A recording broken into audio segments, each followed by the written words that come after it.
राधे राधे। जय श्री कृष्णा। आज आप सुनने वाले हैं ज्येष्ठ मास महात्म का 11वां अध्याय। और अभी ज्येष्ठ मास की अमावस्या के बाद जब अधिक मास लगेगा तब उस बीच में आपको हमारे चैनल पर अधिक मास की ही कथाएं सुनाई जाएंगी। अधिक मास जिसे पुरुषोत्तम मास भी कहते हैं। इसलिए इस बीच में जब तक ज्येष्ठ मास की अमावस्या रहेगी और जब तक अधिक मास शुरू होगा और अधिक मास की समाप्ति तक ध्यान रखिएगा, आप केवल अधिक मास की ही कथाएं सुनेंगे और अधिक मास की समाप्ति के बाद अब से आगे की कथाओं का आप श्रवण कर पाएंगे। आज का महात्म्य शुरू करने से पहले भी आपको भगवान के एक भक्त का प्रेरक प्रसंग सुनाते हैं। आपको यह कथाएं सुनना पसंद आता है क्योंकि आप इन कथाओं को पूरा सुनते हैं। इससे यह तो पता लगता है, लेकिन कथाएं कितनी अच्छी लगती हैं अगर आप वीडियो को लाइक और चैनल को सब्सक्राइब करके बता सकें तो और अच्छा होगा। आपको सुनाते हैं एक ऐसे पापी की कहानी जो स्वयं श्री राम जी की गोद में बैठा था। एक बार कर्मचंद और धर्मचंद नाम के दो भाई थे। धर्मचंद भगवत भक्त थे और कर्मचंद विषय पुरुष था। शराब आदि का सेवन किया करता था।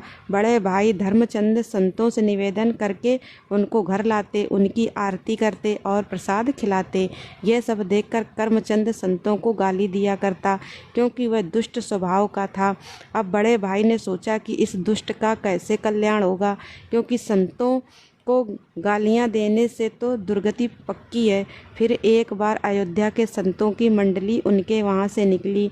धर्मचंद जी ने सुना तो सम्मान सहित उनको अपने यहाँ बुलाया। फिर उनकी आरती उतारी और प्रसाद ग्रहण कराया। इतने में ही शराब पीकर कर्मचंद वहाँ आया और उन सबको गालियाँ देने लगा। उसका कमरा ऊपर था, वह सबको गालियाँ देते हुए अपने कमरे में चला गया। संतों ने धर्मचंद जी से कहा कि आप तो हमें आदरपूर्वक लाए थे, लेकिन यह कौन है? धर्मचंद जी ने कहा, महाराज जी क्षमा करें, यह मेरा छोटा भाई है। गलत संगत के कारण इसकी ऐसी दुर्दशा हो गई है। उन्होंने पूछा, महाराज क्या इसका कल्याण हो सकता है? संतों ने कहा, क्यों नहीं, पक्का हो जाएगा, आप चिंता मत करो। उनमें से एक संत हष्टपुष्ट थे। अब वह ऊपर कर्मचंद के कमरे में गए। बाहर से दरवाज़ा खटखटाया तो कर्मचंद ने दरवाज़ा खोला। संत भगवान समझ गए कि यहाँ विनय से बात नहीं चलेगी, तो उन्होंने पहले तो कर्मचंद को नीचे गिराया और फिर उसकी छाती पर चढ़कर बैठ गए। फिर संत ने कहा, राम बोल। कर्मचंद ने कहा, नहीं बोलूँगा। संत ने कहा, अगर राम नहीं बोला तो मैं तुम्हारा गला दबा दूंगा। यहाँ कोई तुम्हें बचाने वाला नहीं है, बोल राम। काफ़ी देर विचार करने के बाद कर्मचंद ने सोचा कि अब बचने का कोई और उपाय है नहीं, तो बचने के लिए उसने कहा, राम राम। सुनते ही संत महाराज जी उसके ऊपर से हट गए और बोले, बेटा इस नाम की कीमत कभी मत लेना, इसे बेचना मत। और कुछ दिन बाद सारे कर्मों का फल कर्मचंद को मिला। जो कुछ भी आज तक उसने किया उस कर्म के कारण उसे जानलेवा रोग हुआ और उसकी मृत्यु हो गई। अब कर्मचंद यमराज जी के दरबार में पहुंचा। यमराज जी ने जब उसका लेखा जोखा देखा तो उसके खाते में तो केवल पाप ही पाप लिखे थे। बस 2 बार उसने किसी संत की कृपा से राम बोला था। यमराज जी ने कहा कि राम नाम जपना ही एकमात्र पुण्य है तुम्हारा। क्या लोग इस राम नाम के बदले में कर्मचंद को संत महाराज की संगति के कारण उनकी बात याद रही, जिन्होंने कहा था कि बेटा इस राम नाम के फल को बेचना नहीं? तो कर्मचंद ने पूछा कि पहले तो हमें कीमत बताइए इस 2 बार राम नाम जपने की। अब यमराज जी फंस गए। सोचने लगे कि भगवान के नाम की कीमत लगाने से तो बड़ा भारी अपराध बन जाएगा। तो उन्होंने थोड़ी देर विचार किया, फिर सोचने लगे कि क्यों ना देवराज इंद्र से सलाह ली जाए। अब यमराज जी ने देवराज इंद्र को बुलाया और उन्हें सारा हाल सुनाया। तब देवराज इंद्र ने कहा कि इसका निर्णय तो मैं भी नहीं कर सकता, इसका निर्णय तो केवल ब्रह्मा जी ही कर सकते हैं। कर्मचंद्र बहुत चतुर था, उसको भी अब नाम की महिमा समझ आने लगी। तो उसने कहा, यह भयंकर रूप वाले यमदूत मेरे सामने से हटा दीजिएगा और जहाँ भी तुम्हें मुझे ले जाना है मैं पैदल नहीं चलूँगा, मेरे लिए पालकी बुलाई जाए। देवराज इंद्र और यमराज जी ने कर्मचंद को पालकी में बिठाया और ब्रह्मलोक ले गए। सारा वृतांत जानकर ब्रह्मा जी ने पूछा, क्या पुण्य है इस जीवात्मा का कि आप दोनों स्वयं इसे पालकी में बिठा कर लाए हैं? तब यमराज जी ने कहा कि यह तो महान पापी है, पर इसने 2 बार राम राम बोला है और अब बोल रहा है कि उसकी कीमत बताओ। ब्रह्मा जी भी सर खुजलाने लगे, क्योंकि राम नाम की कीमत तो वह भी भला कैसे बता दे। तब ब्रह्मा जी ने कहा, राम नाम की महिमा को भगवान शिव जानते हैं। हम सब कैलाश चलते हैं और शिव जी से ही नाम की महिमा सुनते हैं। अब वह पापी जीवात्मा ब्रह्मलोक में सुख प्राप्त करके बहुत ही प्रसन्न था। अब सभी लोग भगवान महादेव जी के धाम कैलाश पर्वत पर पहुँचे। भगवान शंकर के दर्शन करते ही जीवात्मा हो तो परम आनंद महसूस हुआ और उसके सारे पाप नष्ट हो गए। अब भगवान शिव ने पूछा कि आप सबका कैसे आगमन हुआ। तब यमराज जी ने कहा कि प्रभु, इस जीवात्मा ने 2 बार राम राम जपा है और अब उसकी कीमत पूछ रहा है। हम आपसे राम नाम की कीमत पूछने आए हैं। शिव जी ने कहा, रा कहकर मैं हलाहल विष को पी गया और माँ कहकर उसको अपने कंठ में रोक लिया। मैं भी दिन रात राम नाम ही जपता हूँ और इसी राम नाम से काशी में मरे हुए जीवों को मोक्ष प्रदान करता हूँ, पर राम नाम की कीमत बताने की तो मेरी सामर्थ्य भी नहीं है। उन्होंने बोला, सीधे साकेत धाम चला जाए और सीधे श्री राम जी से ही इसके विषय में पूछा जाए। अब तो जीवात्मा को बड़ा आनंद हुआ। सभी लोग जीवात्मा को दूल्हे की तरह पालकी में बिठाकर साकेत धाम पहुँचे। तब भगवान श्री राम जी ने पूछा, कैसे आगमन हुआ यमराज जी? यमराज जी ने बताया कि प्रभु, यह जीवात्मा बड़ा पापी है, लेकिन इसने आपके एक प्रेमी आत्मा के कहने पर 2 बार राम राम जपा है और अब यह उसकी कीमत पूछ रहा है। तब भगवान श्री राम ने कहा, इसको मेरी गोद में बिठाओ। भगवान श्री राम ने उस जीवात्मा को अपनी गोद में बिठाया और उसको दुलार करते हुए कहा कि कीमत तो मैं भी नहीं बता सकता, पर महिमा आप स्वयं देख लो। यह पापी होते हुए भी मेरी गोद में बैठा है। राम नाम की महिमा देखो कि शराब पीने वाला कुमार्गामी जीव जो संत द्रोह करता था, एक संत महाराज की अहेतु की कृपा से उसने अपने जीवन में केवल 2 बार ही राम नाम जपा, तो खुद श्री राम जी ने उसे अपनी गोद में बिठाया और दुलार कर रहे हैं। इसलिए कभी इस बात पर संदेह नहीं करना चाहिए कि 2-4 बार नाम जपने से भगवत प्राप्ति हो जाएगी क्या या नहीं होगी। एक ही नाम काफ़ी है भगवत प्राप्ति कराने के लिए। अगर नाम जप के साथ कोई अपराध ना बने तो प्रभु के नाम में रस आ जाएगा, उसका स्वाद होकर आप प्रभु को अपने अधीन कर सकते हैं। नाम जप से आपको प्रभु की लीलाओं में प्रवेश करने और उनके श्री अंग की सेवा करने का सौभाग्य भी प्राप्त हो सकता है। यह था आज का प्रसंग। सभी मिलकर प्रेम से बोलिए, सियापति रामचंद्र की जय। अब सुनिए सीता नित्यनेम की कहानी। यह कहानी सीता माता कहती थी और भगवान श्री राम सुना करते थे। एक दिन भगवान को किसी काम से बाहर जाना पड़ गया तो सीता माता कहने लगी, प्रभु, मेरा तो 12 वर्ष का नित्य नेम है और अब आप बाहर जाएंगे तो मैं अपनी कहानी किसे सुनाऊंगी।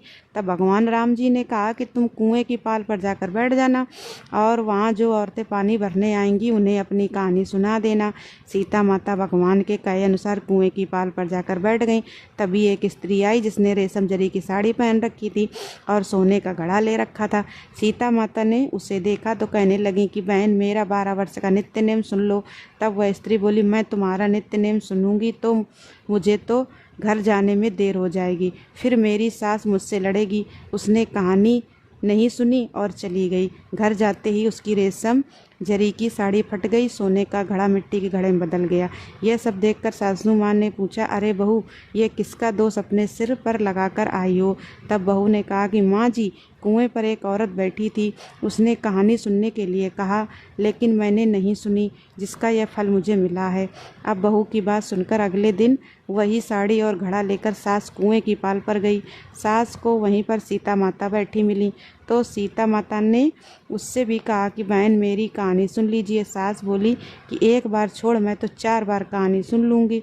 तब सीता माता ने कहना शुरू किया, राम आए लक्ष्मण आए, देश के पुजारी आए, नित्य नेम का नेम लाए, आओ राम बैठो राम, तपी रसोई जीमो राम, माखन मिश्री खाओ राम, दूध बतासा पियो राम, सूत के पल का मोठो राम, साल दुसाला पोठो राम, साल दुसाला ओढ़ो राम, जब बोलूँ जब राम ही राम, राम सवारे सबके काम, खाली घर भंडार भरेंगे, सबका बेड़ा पार करेंगे। श्री राम जय जय राम। सास बोली कि बहन कहानी तो बहुत अच्छी लगी। कहानी सुनकर सास घर चली गई और उसकी वह साड़ी फिर से रेशम जरी की बन गई और मिट्टी का घड़ा भी सोने के घड़े में बदल गया। यह सब देखकर बहू बोली, माँ जी आपने यह सब कैसे किया? सास ने कहा, बहू तू तो दोष लगा के आई थी और मैं अब दोष उतार कर आ रही हूँ। बहू ने हैरान होकर फिर पूछा कि तो माँ जी वो कुएं वाली स्त्री कौन है? सास बोली, वे तो साक्षात सीता माता थीं। वे पुराने से नया कर देती हैं, खाली घर में भंडार भर देती हैं। वह लक्ष्मी जी का वास घर में कर देती हैं, व्यक्ति की जो भी इच्छा हो उसे पूरा कर देती हैं। तब बहू बोली, माँ जी फिर तो ऐसी कहानी मुझे भी सुना दीजिए। सास बोली कि ठीक है तुम भी सुनो। फिर सास ने कहानी शुरू की। राम आए लक्ष्मण आए, देश के पुजारी आए, नित्य नेम का नेम लाए। आओ राम बैठो राम, तपी रसोई जीमो राम, माखन मिश्री खाओ राम, दूध बतासा पियो राम, सूत के पल का मोठो राम, साल दुसाला पोठो राम, साल दुसाला ओढ़ो राम, जब बोलूँ जब राम ही राम। राम सवारे सबके काम, खाली घर भंडार भरेंगे, सबका बेड़ा पार करेंगे। श्री राम जय जय राम। कहानी सुनकर बहू बोली, माँ जी कहानी तो बहुत अच्छी है। सास ने कहा, ठीक है अब तो हम इस कहानी को रोज़ कहा करेंगे। अब सास बहू रोज़ सवेरे उठती, नहाती धोती और पूजा करने के बाद नित्य नेम की सीता माता की कहानी कहती। एक दिन उनके यहाँ पड़ोस की एक औरत आई और बोली, बहन जरा सी आँच तो देना।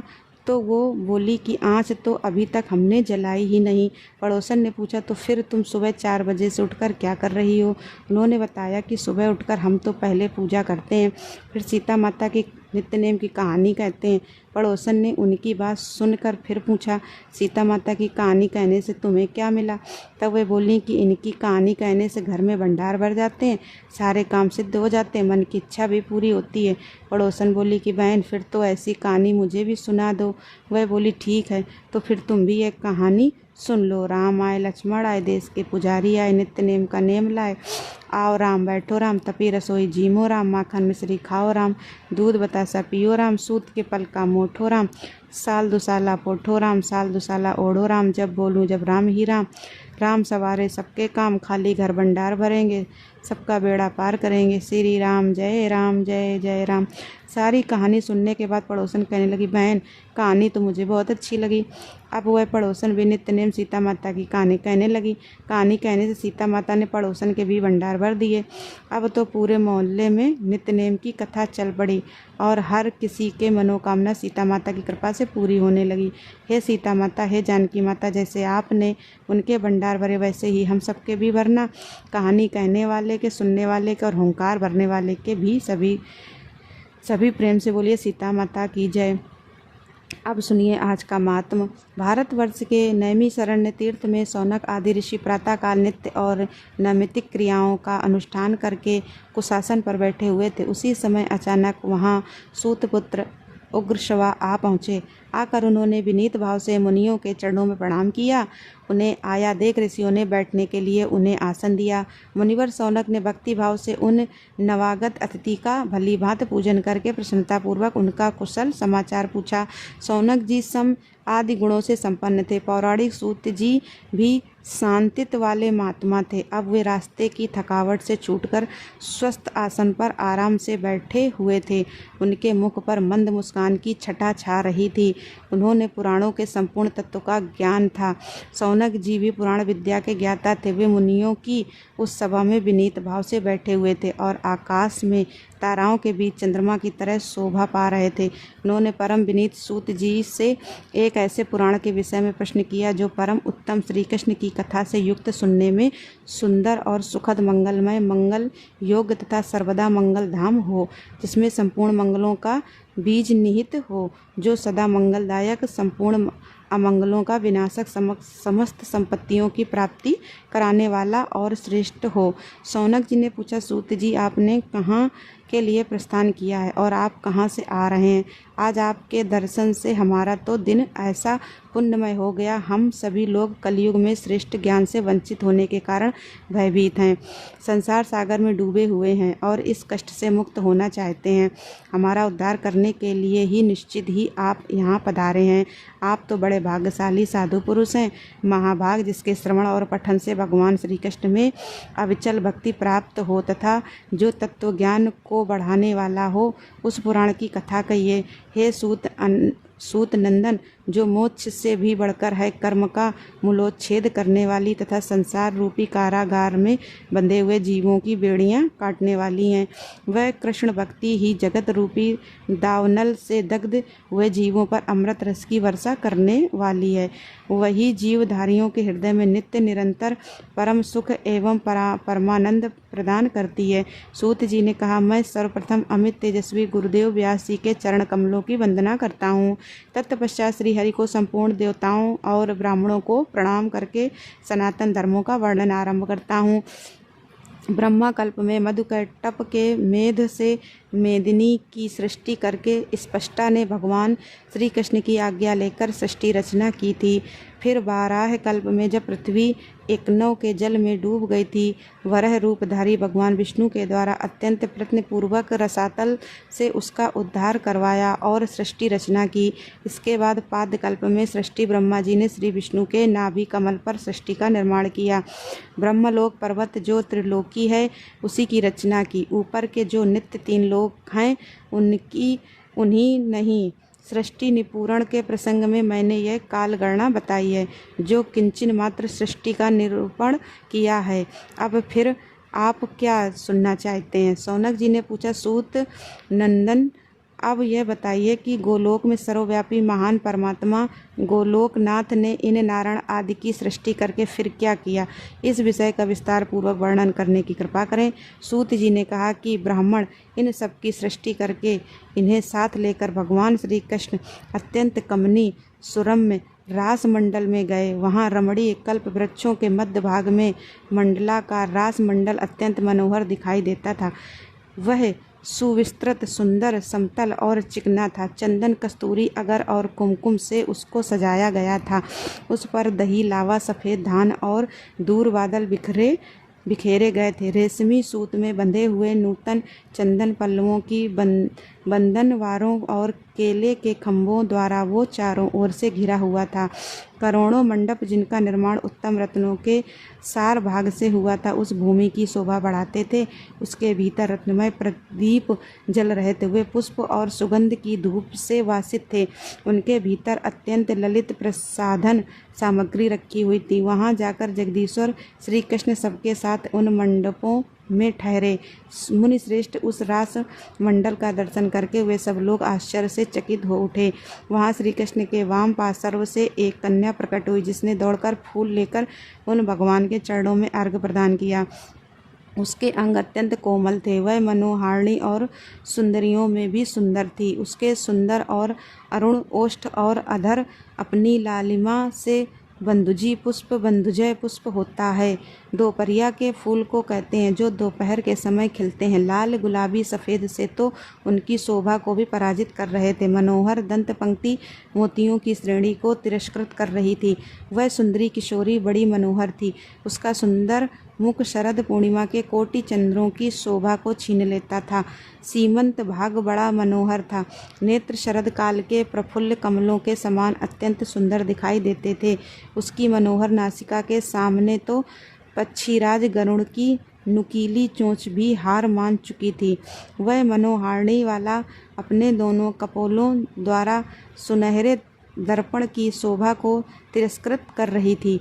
वह उत्तम रत्नों के सार भाग से बनी हुई मनोहर वनमाला, हीरे का बना हुआ हार, रत्नों से बने हुए केयूर कंगन, बहुमूल्य रत्नों का बना झनकारता हुआ मंजीर और अन्य नाना प्रकार के चित्रित्रांकित सुंदर जड़ाऊ आभूषण पहने हुए थी। वह गोविंद से वार्तालाप करके उनकी आज्ञा पाकर मुस्कुराती हुई श्रेष्ठ रत्नमय सिंहासन पर बैठ गई। उसकी सृष्टि अपने उन प्राणवल्लभ के मुखारविंद पर ही लगी हुई थी। उस किशोरी के रोमकूपों से तत्काल ही गोपांगनाओं का आविर्भाव हुआ, जो रूप और वेश के द्वारा भी उसी की बराबरी करती थी। उनकी संख्या लक्ष कोटि थी। संख्या के जानकार विद्वानों ने गोलोक में गोपांगनाओं की उक्त संख्या ही निर्धारित की है। मुने, फिर तो श्री कृष्ण के रोमकूपों से भी उसी क्षण गोप गणों का आविर्भाव हुआ, जो रूप और वेश में भी उन्हीं के समान थे। संख्यावेत्ता महर्षियों का कहना है कि श्रुति में गोलोक के कमनी मनोहर रूप वाले गोपों की संख्या 30 करोड़ बताई गई है। फिर तुरंत ही श्री कृष्ण के रोम कूपों से नित्य सुस्थिर यौवन वाली गौएं प्रकट हुईं, जिनके रूप रंग कई प्रकार के थे। बहुत सारे बलिवर्द यानी साण सुरभ जाति की गौएं, नाना प्रकार के सुंदर सुंदर बछड़े और अत्यंत मनोहर श्याम वर्ण वाली बहुत सी कामधेनु गौएं भी वहां तुरंत प्रकट हो गईं। उनमें से एक मनोहर बलिवर्द को, जो करोड़ों सिंहों के समान बलशाली था, श्री कृष्ण ने शिव जी को सवारी के लिए दे दिया। इसके बाद श्री कृष्ण के चरणों के नछिंदों से सहसा मनोहर हंस पंक्ति प्रकट हुई। उन हंसों में नर मादा और बच्चे सभी मिले जुले थे। उनमें से एक राजहंस को, जो महान बल पराक्रम से संपन्न था, श्री कृष्ण ने तपस्वी ब्रह्मा जी को वाहन बनाने के लिए अर्पित कर दिया। इसके बाद परमात्मा श्री कृष्ण के बाएं कान के छिद्र से सफ़ेद रंग के घोड़ों का समुदाय प्रकट हुआ, जो बड़ा मनोहर लगता था। उन्हीं में से एक श्वेत अश्व गोपांगना वल्लभ श्री कृष्ण ने देव सभा में विराजमान धर्म को सवारी के लिए प्रसन्नतापूर्वक दे दिया। फिर उन परम पुरुष के दाहिने कान के छिद्र से उस देव सभा के भीतर ही महान बलवान और पराक्रमी सिंहों की पंक्तियां प्रकट हो गईं। श्री कृष्ण ने उनमें से एक सिंह को बहुमूल्य श्रेष्ठ हार से अलंकृत था, बड़े ही आदर के साथ प्रकृति देवी अर्थात दुर्गा देवी को अर्पित कर दिया। उन्हें वही सिंह दिया गया जिसे वे लेना चाहती थीं। इसके बाद योगेश्वर श्री कृष्ण ने योग बल से 5 रथों का निर्माण किया। वे सब शुद्ध और सर्वश्रेष्ठ रत्नों से बनाए गए थे, मन के समान वेग से चलने वाले और मनोहर थे। उनकी ऊंचाई 1,00,000 योजन की और विस्तार 100 योजन का था। उनमें लाख लाख पहिए लगे हुए थे। उनका वेग वायु के समान था। उन रथों में 1-1 लाख क्रीड़ा भवन बने हुए थे। उनमें श्रृंगारोचित भोग वस्तुएं और असंख्य शैया भी थी। उन ग्रहों में लाखों रत्नमय दीप प्रकाश फैलाते थे और लाखों घोड़े उस रथ की शोभा बढ़ाते थे। तरह तरह के विचित्र चित्र उसमें अंकित थे। सुंदर रत्नमय कलश उनकी उज्ज्वलता बढ़ा रहे थे। रत्नमय दर्पणों और आभूषणों से वे सभी रथ भरे हुए थे। श्वेत चंवर उनका शोभा बढ़ा रहे थे। 2 श्रेष्ठ भगवान श्री कृष्ण ने उन्हीं में से एक रथ तो श्री नारायण को दे दिया और एक राधिका जी को देकर शेष सभी रथ अपने लिए रख लिए। इसके बाद श्री कृष्ण के गुह देश यानी गुप्त अंगों से एक पिंगल पुरुष प्रकट हुआ। गुह देश से आविर्भूत होने के कारण वे सब गुहक कहलाए और वह पुरुष उन गुहकों का स्वामी कुबेर कहलाया, जो धनाध्यक्ष के पद पर प्रतिष्ठित है। कुबेर के वाम पार्श्व से एक कन्या प्रकट हुई, जो कुबेर की पत्नी हुई। वह देवी समस्त सुंदरियों में मनोरमा थी, अतः उसी नाम से प्रसिद्ध हुई। फिर भगवान के गुह देश से भूत प्रेत पिशाच कुष्मांड ब्रह्मा राक्षस और विकृत अंग वाले बेताल प्रकट हुए। मुन इसके बाद श्री कृष्ण के मुख से कुछ पार्षदों का प्राकट्य हुआ, जिनकी 4 भुजाएं और वे सब के सब श्याम वर्ण के थे और हाथों में शंख चक्र गदा और पद्म धारण करते थे। उनके गले में वनमाला लटक रही थी। उन सब ने पीताम्बर धारण कर रखे थे। उनके मस्तक पर किरीट, कानों में कुंडल और अन्य अंगों में रत्नमय आभूषण शोभा दे रहे थे। श्री कृष्ण ने वे 4 भुजाधारी पार्षद श्री नारायण को दे दिए। गुहों को उनके स्वामी कुबेर के हवाले किया और भूत प्रेत आदि भगवान शंकर जी को अर्पित कर दिए। इसके बाद श्री कृष्ण के चरणार बिंदों से द्विभुज अर्थात 2 भुजाओं वाले पार्षद प्रकट हुए, जो कि श्याम वर्ण के थे और हाथों में जपमाला लिए हुए थे। वे श्रेष्ठ पार्षद निरंतर आनंद पूर्वक भगवान के चरण कमलों का ही चिंतन करते थे। श्री कृष्ण ने उन्हें दास्य कर्म में नियुक्त कर दिया। वे दास यत्न पूर्वक अर्घ लिए हुए प्रकट हुए थे। वे सभी श्री कृष्ण परायण वैष्णव थे।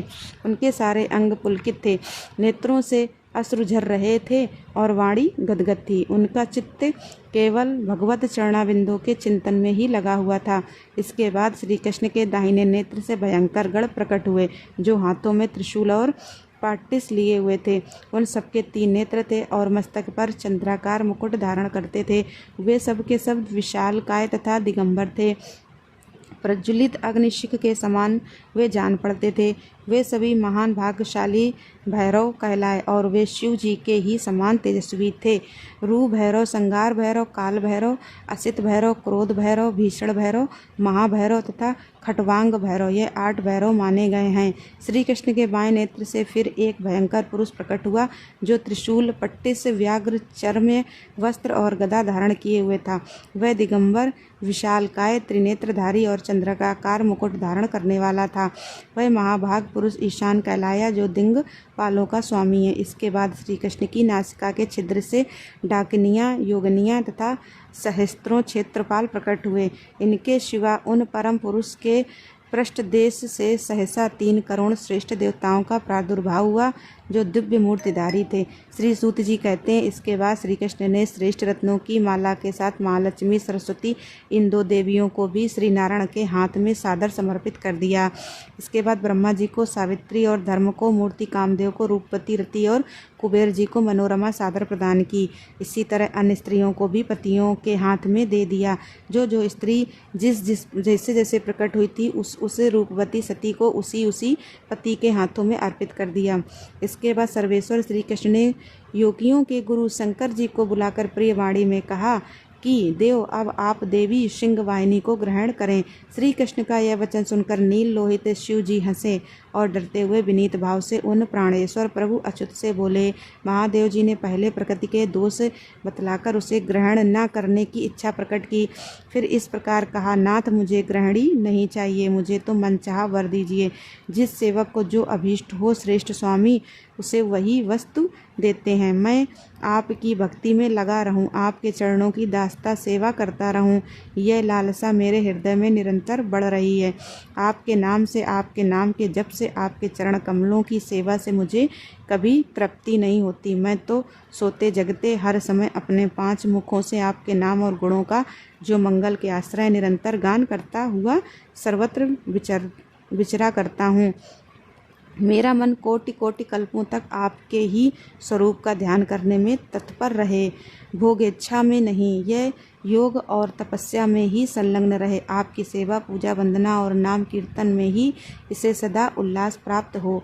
इनसे विरत होने पर यह उद्विग्न हो उठे। संपूर्ण वरों के ईश्वर आपके नाम और गुणों का स्मरण, कीर्तन, श्रवण, जब आपके मनोहर रूप का ध्यान, आपके चरण कमलों की सेवा, आपकी वंदना, आपके प्रति आत्मसमर्पण और नित्य आपके नैवेद्य का भोजन, यह जो 9 प्रकार की भक्ति है उसी को मुझे श्रेष्ठ वरदान मानकर दे दीजिए। महादेव जी की यह वचन सुनकर भगवान श्री कृष्ण हंसे और उन योगी गुरु महादेव जी से यह सर्व सुखदायक सत्य वचन कहे। श्री कृष्ण भगवान ने जो कुछ कहा और इसके बाद जो होगा उसका वृतांत आप सभी कल सुनाइएगा। अब सुनिए श्री सूर्य चालीसा पाठ और आरती। श्री रवि हरत हो घोर तम अगणित किरण पसारी, वंदन करु तब चरणन में अर्घ देव जलधारी। सकल सृष्टि के स्वामी हो, सचराचर के नाथ, निश दिन होवत तुमसे ही, होवत संध्या प्रभात। जय भगवान सूर्य तपहारी, जय खगेश दिनकर शुभ का, तुम हो सृष्टि के नेति स्वरूपा त्रिगुणधारी। त्रिगवेद स्वरूपा तुम ही कर्ता पालक, संहारक भुवन चतुर्दश के संचालक, सुंदर बदन चतुर्भुजधारी। रश्मि रथ तुम गगन बिहारी, चक्र शंख अरु श्वेत कमल धर, वर मुद्रा सोहत चोटे कर, शीस मुकुट कुंडल गलमाला, चारु तिलक भव भाल विशाला। सप्त अश्वगति दुर्तगामी, अरुण साथी गति अविरामी। रक्त वरुण आभूषण धारक, अति प्रिय तो हे लाल पदार्थ। सर्वात्मा कहे तुम्हें ऋग्वेदा, मित्र कहे तुमको सब वेदा। 5 देवों में पूजे जाते, मनवांछित फल साधक पाते। 12 नाम जाप उद्धारक, रोग शोक अरु कष्ट निवारक। माँ कुंती तब ध्यान लगायो, दानवीर सूत कर्ण सो पायो। राजा युधिष्ठिर तब जस गायो, अक्षय पात्र वो वन में पायो। शस्त्र त्याग अर्जुन अकुरायो, वन आदित्य हृदय से पायो। विंध्याचल तब मार्ग में आयो, हा करत तिर से छायो। मुनि अगस्त गिरि गर्भ मिटायो, निज तप बल से विंध्य नवायो। मुनि अगस्त्य तब महिमा गाई, सुमिर भय विजय रघुराई। तोहे विरोक मधुर फल जाना, मुख में लीन ही तोहे हनुमाना। तब नंदन शनिदेव कहावे, पवन के सूत शनि तीर मिटावे। यज्ञ व्रत स्तुति तुम्हारी की ही भेंट शुक्ल यजुर्वेद की दी सूर्यमुखी खरतर तव रूपा कृष्ण सुदर्शन भानु स्वरूपा नमन तुय ओंकार स्वरूपा नमन आत्मा अरुल स्वरूपा दिग्ग दिंगद तब तेज प्रकाशे उज्ज्वल रूप तुम्हारी आकाशे 10 दिग्पाल करत जब सुमिरन अंजलि नित्य करत हैं अर्पण त्रिविध ताप हरता तुम भगवान ज्ञान ज्योति करता तुम भगवान सफल बनावे तब आराधना गायत्री जप सरल है साधना संध्या त्रिकाल करत जो कोई पावे कृपा सदा तब होई चित्त शांति सूर्याष्टक देवा व्याधि अपाधि सब हर की ही लेवा अष्टदल कमल यंत्र शुभकारी पूजा उपासन तब सुखकारी माघ मास शुद्ध सप्तमी पावन आरंभ हो तब शुभ व्रत पालन भानु सप्तमी मंगलकारी भक्तिदायिनी दोषणहारी रविवासर जो तुमको ध्यावे पुत्राधिक सुख वैभव पावे पाप रूपी पर्वत के विनाशी ब्रज रूप तुम हो अविनाशी राहुआन तब ग्रास बनावे ग्रहण सौरता को लग जावे धर्मदान तप करते हैं साधक मिटत राहु तब पीड़ा बाधक सूर्यदेव तब कृपा कीजिए दीर्घ आयु बल बुद्धि दीजिए सूर्य उपासना कर नित्य ध्यावे कुष्ठ रोग से मुक्ति पावे दक्षिण दिशा तोरी गति जावे वे दक्षिणायन वही कहलावे उत्तर मार्गी तोरत होवे उत्तरायण तब वो कहलावे मन और वचन कर्म हो पावन संयम करता भलित आराधन भरतदास चिंतन करत घर दिन कर तब ध्यान रखियो कृपा इस भक्त पे तुम्हारी शूर भगवान ओम जय सूर्य भगवान जय हो दिनकर भगवान जगत के नेत्र स्वरूपा तुम हो त्रिगुण स्वरूपा धरत सब ही तब ध्यान ओम जय सूर्य भगवान सारथी अरुण है प्रभु तुम श्वेत कमल धारी तुम चार भुजाधारी अश्व है सात तुम्हारे कोटि किरण पसारे तुम हो देव महान ओम जय सूर्य भगवान उषा काल में जब तुम उदया चले आते सब तब दर्शन पाते फैलाते उजियारा जागता तब जग सारा करे सब तब गुणगान ओम जय सूर्य भगवान संध्या में भुवनेश्वर अस्ता चल जाते गोधन तब घर आते गोधुली बेला में हर घर हर आंगन में हो तब महिमा गान ओम जय सूर्य भगवान देव धनुज नर नारी ऋषि मुनि भजते आदित्य हृदय जपते स्तोत्र ये मंगलकारी इसकी है रचना न्यारी दे नव जीवन दान ओम जय सूर्य भगवान तुम हो त्रिकाल रचयिता तुम जग के आधार महिमा तब अपरंपार प्राण प्राणों का सिंचन करके भक्तों को अपने देते बल बुद्धि और ज्ञान ओम जय सूर्य भगवान भूचर जलचर खेचर सबके हो प्राण तुम्ही ही सब जीवों के प्राण तुम्ही वेद पुराण बखाने धर्म सभी तुम्ही माने तुम ही सर्वशक्तिमान ओम जय सूर्य भगवान पूजन करती दिशाएं पूजे 10 दिक्पाल तुम भवनों के प्रतिपाल ऋतुएं तुम्हारी दासी तुम शाश्वत अविनाशी शुभकारी अंशुमान ओम जय सूर्य भगवान ओम जय सूर्य भगवान जय हो दिनकर भगवान जगत के नेत्र स्वरूपा तुम हो त्रिगुण स्वरूपा धरत सब ही तब ध्यान ओम जय सूर्य भगवान ओम जय सूर्य भगवान बोलो सूर्य भगवान की जय। दोस्तों सूर्य भगवान की कृपा पाने के लिए वीडियो को लाइक और चैनल को सब्सक्राइब अवश्य करिएगा। धन्यवाद दोस्तों।